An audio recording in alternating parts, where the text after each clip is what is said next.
Class 6 আশা করি তোমরা সবাই খুব ভালো আছো।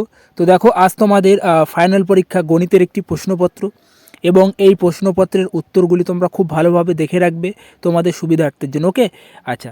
এবং দেখো এর আগে তোমাদের আমি সমস্ত অধ্যায়ের গুরুত্বপূর্ণ ইম্পর্টেন্ট সাজেশনপত্র দিয়ে দিয়েছি, চাইলে তোমরা সেটা একটু দেখতে পারো। ওকে, তো দেখো গণিতের প্রশ্নটি এবং এই প্রশ্নের উত্তরগুলি খুব ভালোভাবে জেনে রাখবে, ঠিক আছে, তোমাদের সুবিধার্থের জন্য। তো দেখো প্রথমে দেওয়া আছে, দেখো যে কোনো 10টি প্রশ্নের উত্তর দিতে হবে, শর্ট প্রশ্ন। তো দেখো শর্ট প্রশ্নগুলি কেমন এসছে। ওকে, তো দেখতে থাকো তোমরা। এবং তো দেখো এবং পরবর্তী দেখো 2-এর দাগের বলেছে যে কোনো 6টি প্রশ্নের উত্তর দিতে হবে। তো 2-এর দাগের প্রশ্নগুলি একটু দেখো, 6 দুগুণ 12 দেখো দেওয়া আছে। ওকে, তো দেখতে থাকো তোমরা একটু। তো তোমাদের গণিতেরও সাজেশনপত্র দেওয়া হয়েছে, সেটা তোমরা চাইলে দেখতে পারো। ওকে, তো দেখো পরবর্তী পেজ দেওয়া আছে 3-এর দাগের বলছে যে কোনো 6টি প্রশ্নের উত্তর দিতে হবে, ঠিক আছে, 3 6 18। তো দেখো এখানে দেখো লং প্রশ্ন এসছে কেমন, 3 নম্বরের কেমন ধরনের এসছে। এবং দেখো তারপরে দেখো স্তম্ভ চিত্র, ঠিক আছে, এটা 100% তোমাদের একটা আসবে, আমি বলে দিলাম পরীক্ষা। ওকে, তো তোমাদের আমি সাজেশনে বলে দিয়েছি যে কোনগুলি খুবই ইম্পর্টেন্ট এবছরের জন্য। ওখান থেকে তোমরা দ্বিস্তম্ভ যে কটা দিয়েছি, ঠিক আছে, সে কটি যদি খুব ভালোভাবে প্র্যাকটিস করো 100% কমন পাবে, এটুকু বলে দিল। ওকে, তো তারপরে দেখো তোমাদের জ্যামিতি থেকে দেওয়া হয়েছে এই প্রশ্নটি এবং বর্গমূল করতে হবে, খুবই সহজ। ওকে, তো তারপর দেখো বিয়োগ করতে বলেছে, খুবই সহজ প্রশ্ন, তোমরা করতে পারো আশা করি অনায়াসে।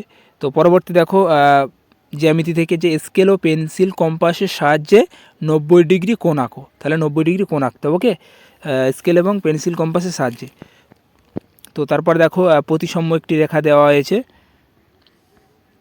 তোমরা দেখতে পাচ্ছ। এবং পরবর্তী দেখো 4-এর দাগের যে কোনো 6টি প্রশ্নের উত্তর দিতে হবে, ঠিক আছে, 5 ছক 30। তো 5 নম্বরের বড় প্রশ্নগুলি দেখো কেমন ধরনের দেওয়া আছে, তোমরা একটু দেখতে থাকো। এবং এই প্রশ্নটি খুবই ইম্পর্টেন্ট, এই যে 2013 সালে স্বাধীনতা দিবস বৃহস্পতিবার ছিল, 2016 সালে স্বাধীনতা দিবস কী বার হবে, ঠিক আছে, এই প্রশ্ন প্রায় আসে তোমাদের। আরেকটি প্রশ্ন দেখে রাখবে যে এই প্রশ্নটি প্রায় ইম্পর্টেন্ট বা খুবই গুরুত্বপূর্ণ, ঠিক আছে, যে 2 মিটার লম্বা বাঁশের দৈর্ঘ্য 75 সেমি দৈর্ঘ্য হয়ে লাল রং দেওয়া হলো, ঠিক আছে, বাঁশের বাকি দৈর্ঘ্যের সাদা রং দেওয়া হলো, ঠিক আছে, বাঁশের মোট দৈর্ঘ্য এবং বাঁশের লাল রং দেওয়ার দৈর্ঘ্যের অনুপাত কত, ঠিক আছে, এই অঙ্কটি খুবই ইম্পর্টেন্ট। ওকে, আচ্ছা। তারপরে দেখো এখানে যে জ্যামিতিগুলি দেওয়া আছে, ঠিক আছে, ই দাগ এবং এফ দাগের, এগুলি খুব ভালোভাবে দেখে রাখবে এবং তার সঙ্গে জি দাগেরটিও এবং এইচ দাগের, ঠিক আছে, এগুলি হচ্ছে তোমাদের জ্যামিতি অধ্যায় থেকে দেওয়া হয়েছে। তো এই ছিল তোমাদের গণিতের একটি প্রশ্নপত্র ফাইনালে, ঠিক আছে, কেমন ধরনের প্রশ্নপত্র আসে তোমরা বুঝতে পারলে।